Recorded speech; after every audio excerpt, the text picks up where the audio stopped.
Welcome back to my channel. For today's video, magluluto tayo ng pork giniling with quail eggs. So let's get started. Please keep on watching.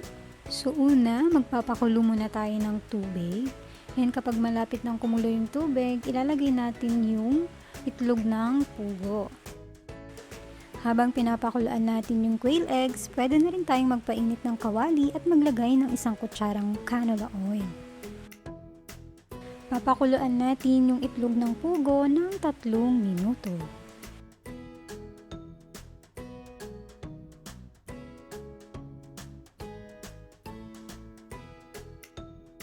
Remove lang muna natin yung takip para hindi mabasag yung itlog ng pugo. Pagkatapos ng 3 minuto, pwede na nating patayin yung apoy at i-rinse natin ng malamig na tubig yung quail eggs.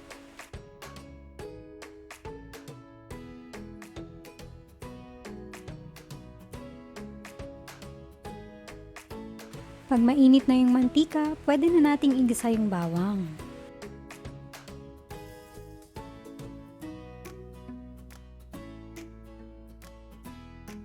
Itabi lang muna natin yung quail eggs at balatan ito kapag hindi na ito mainit.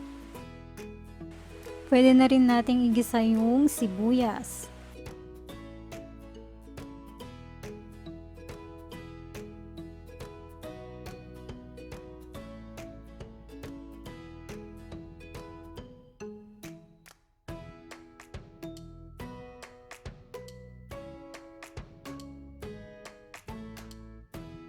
Kapag malambot na yung sibuyas, pwede na rin nating ilagay at igisa yung bell pepper.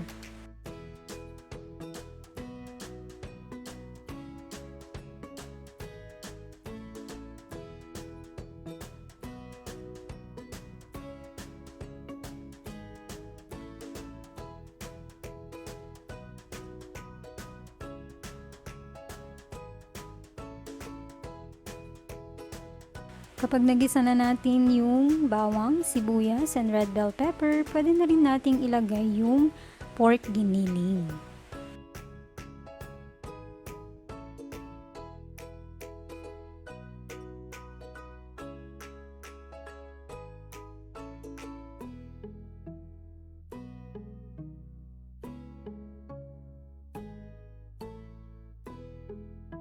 Hayaan lang nating mag-render yung fat ng pork giniling.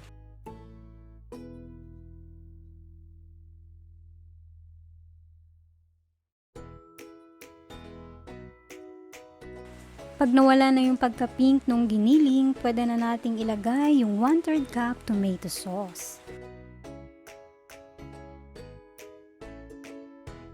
At pwede na rin nating ilagay yung 1 tablespoon banana ketchup.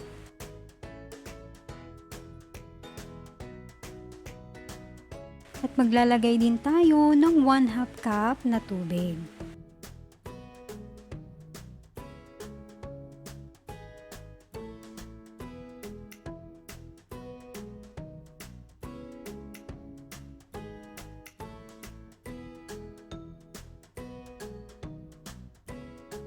So we'll simmer this for about 15 minutes.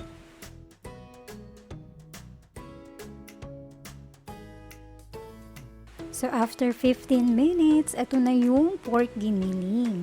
So haluin lang natin para hindi masunog yung ilalim.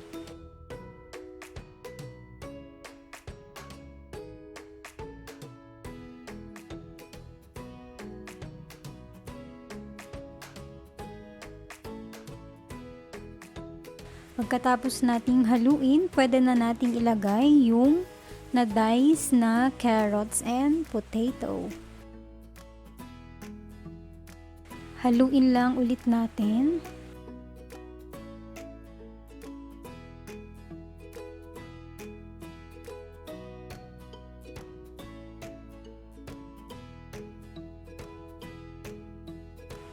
Ilagay na rin natin yung 1/4 cup na raisins. 1/4 cup na frozen green peas. and boiled quail eggs. At pwede na rin nating ilagay yung 115 grams na Del Monte Pineapple Tidbits and syrup. Takpan lang natin and we'll simmer this for another 10 minutes. So after 10 minutes, ito na yung ating pork giniling. So haluin lang natin ulit para hindi masunog yung ilalim.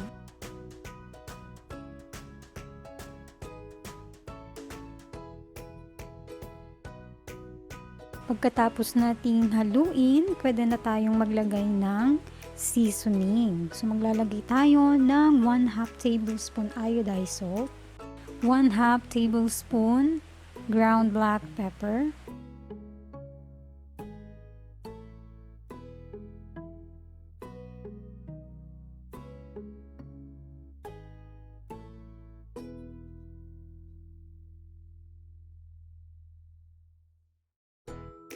so at this point, pwede na nating tikman at i-adjust based sa ating taste preference. Kulang pa yung alat, so maglalagay ulit ako ng 1/2 tablespoon iodized salt and Maggie Magic Sarap Granules.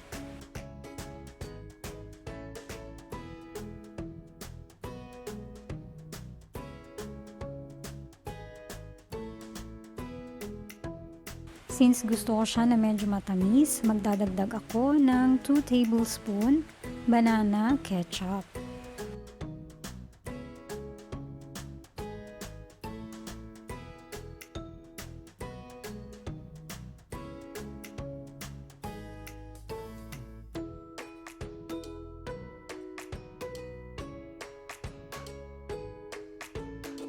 So since hindi pa luto yung carrots and potato, maglalagay ulit ako ng 1/4 cup water.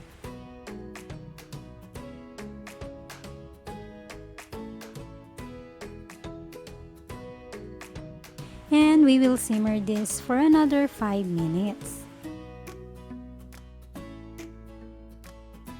So after 5 minutes, luto na yung ating pork giniling with quail eggs. I-serve na natin.